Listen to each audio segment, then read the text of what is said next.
شی گرز.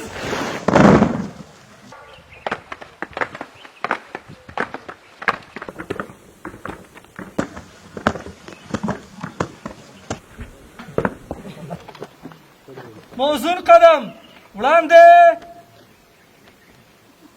مر.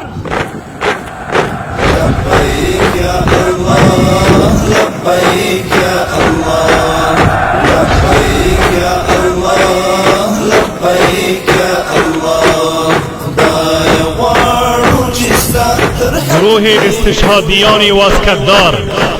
این گروه تجمعات گزمه‌های پیاده و مقامات عالی رتبه دشمن را از بین میبرد که اکنون با نظم عالی در حال گذشت از پیش روی لوج هستند.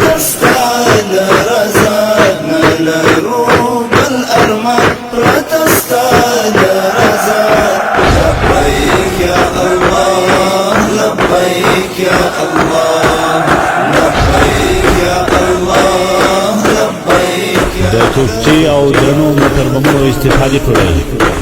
دا ټولۍ په خپلو سترو او درنو بریدونو کې د دښمن تیز متحرک اهداف، پوځي استحکامات، هوایي ډګرونه، د تیلو او وسلو ذخایر او نور تاسیسات له منځه وړي او دا د یوه څلور د مخې په عالي نظم سره د تېرېدو په حالت کې دی. حضور ته د خدایه د وینو بهر. لبيك يا الله لبيك يا الله لبيك يا الله لبيك يا الله. گروه استشهادیان عملیات نفوذی.